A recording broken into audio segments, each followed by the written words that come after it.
अस्सलामुअलैकुम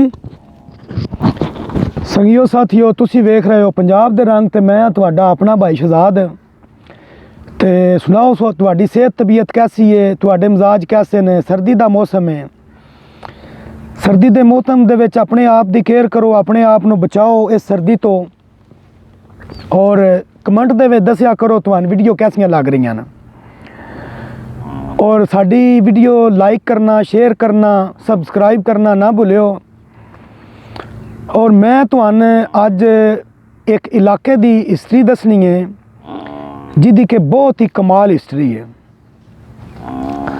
और इलाके दा नाम है दौड़ रांझा, जिला मंडी बहावलदीन दे विच एक पिंड है।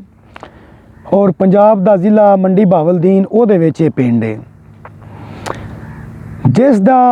जिसदी हिस्ट्री है कि इत्थे जंगल हुंदा है। कदी जदों जंगल हुंदा है उदों दी तुहानू गल दसनी है। दरिया झेलम लगदा है इत्थों ते अज अल्लाह पाक दी करम दे नाल, अल्लाह दे फजल करम दे नाल ये पिंड आबाद है। और ये आबाद किवें होया है ये तुहानू दसना है। उच शरीफ एक पिंड होया है, उत्थों एक अल्लाह दे वली मोहम्मद शाह वली उन्हां दा नाम है। और सैयद बादशाह ने उन्हां दे बुजुर्गां उन्हां दी ड्यूटी लाई है साडे इस इलाके दे विच।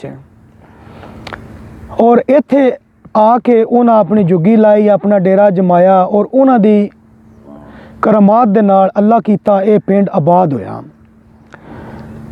और उस वक्त दे विच हुकूमत आई इत्थे हिंदुआं दी, सिखां दी। और सिख जिहदी हुकूमत आई उस वक्त दे विच जिहदी हुकूमत आई उहदा नाम आई रणजीत सिंह। उहदा शहीदां नाल प्यार आई, उसे साबित कीता।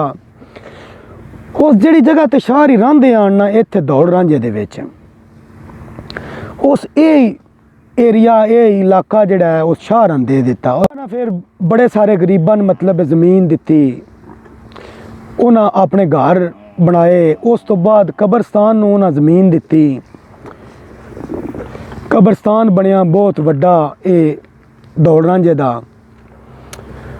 उस तो बाद कि ये गल्लां जिहड़ियां असीं कर रहे हैं ना, इन्हां दी कोई तारीख लिखी ही नहीं। ये तकरीबन जितने भी वड्डियां वडेरियां कोलों असां गल सुनी है ना, और ये ही गल करदे न, ये गल रलदी मिलदी है। ठीक है, ये उदों ना तो मैं मौजूद आई ते ना ही कोई ये तारीख लिखी है जिहड़ा मैं पढ़ लैंदा। ये वड्डियां वडेरियां कोलों सुनिया। और ये वड्डे वडेरे ये ही गल करदे न कि मोहम्मद शाह वली जिहड़े आए ना इत्थे उन्हां इस पिंड नूं आबाद कीता है। और दरिया भी उन्हां दी करामात दे नाल ही इस पिंड तो दूर हट गया है, नहीं तो दरिया जिहड़ा है वो इत्थों ही लगदा है।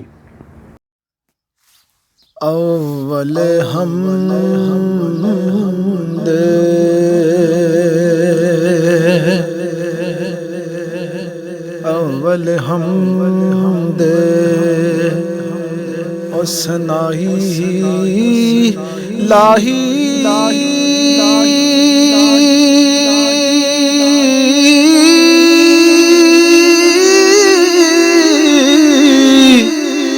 जो माल हर दा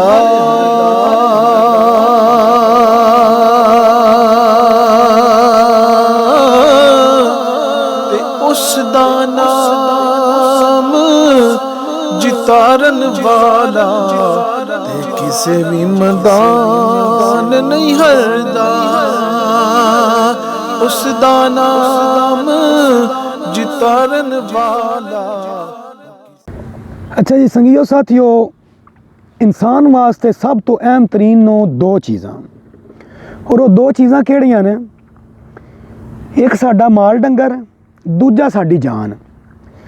जान किवें ठीक रहिंदी है? सेहत ठीक होवे। सेहत किवें ठीक रहिंदी है? सेहत दे बारे बंदे नूं पता होवे कि मैं सेहत अपनी किवें ठीक रखनी है। और सेहत ठीक रखण वास्ते असीं इस अपने प्रोग्राम दे विच एक हकीम साहब दे नाल मिलावांगे तुहानू, ਜਿਹੜੇ हर प्रोग्राम दे विच तुहानू दस्सण दे कि सेहत किवें ठीक रहिंदी है। अजकल ज़्यादातर इंसान नूं हर बंदे ने शुगर की टेंशन है, मैदे की प्रॉब्लम है, कैंसर की प्रॉब्लम है, या ਵਗੈਰਾ ਵਗੈਰਾ ਜੋ ਕੁਝ ਵੀ ਬਿਮਾਰੀਆਂ ਹੁੰਦੀਆਂ ਨੇ ਇਨਸਾਨ ਨੂੰ, ਉਹ ਅਸੀਂ ਮਾਲੂਮਾਤ ਕਰਾਂਗੇ ਆਪਣੇ ਸੰਗੀਆਂ ਬੇਲੀਆਂ ਵਾਸਤੇ ਹਕੀਮ ਸਾਹਿਬ ਕੋਲੋਂ। ਔਰ ਉਸ ਤੋਂ ਬਾਅਦ ਮਾਲ ਡੰਗਰ ਸਾਡਾ ਕਿਵੇਂ ਸਿਹਤਮੰਦ ਰਹਿੰਦਾ ਹੈ ਔਰ ਕਿਵੇਂ ਦੁੱਧ ਜ਼ਿਆਦਾ ਦਿੰਦਾ ਹੈ, ਮਾਲੇ ਨੂੰ ਅਸਾਂ ਕਿਵੇਂ ਸਾਂਭਣਾ, ਕਿਵੇਂ ਸੰਭਾਲਣਾ ਹੈ, ਉਸ ਦੇ ਬਾਰੇ ਜਨਾਬ ਅਸੀਂ ਇੱਕ ਮਾਲੇ ਦਾ ਡਾਕਟਰ ਬੁਲਾਵਾਂਗੇ, ਉਹ ਸਾਨੂੰ ਮਾਲੂਮਾਤ ਦੇਵੇਗਾ। ਔਰ ਇਨਸ਼ਾਅੱਲਾ ਅਗਲੇ ਪ੍ਰੋਗਰਾਮ ਦੇ ਵਿੱਚ ਤੁਹਾਨੂੰ ਦੱਸਿਆ ਜਾਵੇਗਾ ਕਿ ਆਪਣਾ ਮਾਲ ਕਿਵੇਂ ਠੀਕ ਰਹਿੰਦਾ ਹੈ, ਦੁੱਧ ਕਿਵੇਂ ਜ਼ਿਆਦਾ ਦਿੰਦਾ ਹੈ, ਸਿਹਤਮੰਦ ਕਿਵੇਂ ਠੀਕ ਰਹਿੰਦਾ ਹੈ, ਸਿਹਤਮੰਦ ਕਿਵੇਂ ਰਹਿੰਦਾ ਹੈ, ਔਰ ਉਸ ਤੋਂ ਬਾਅਦ ਆਪਣੀ ਜਾਨ ਦੀ ਕਿਵੇਂ ਹਿਫਾਜ਼ਤ ਕੀਤੀ ਜਾਂਦੀ ਹੈ। ਇਸ ਦੇ ਨਾਲ ਨਾਲ ਆਪਣੇ ਸ਼ਹਜ਼ਾਦ ਭਾਈ ਨੂੰ ਇਜਾਜ਼ਤ ਦਿਓ ਔਰ ਆਪਣੀ ਸਿਹਤ ਦਾ ਖਾਸ ਖਿਆਲ ਰੱਖੋ।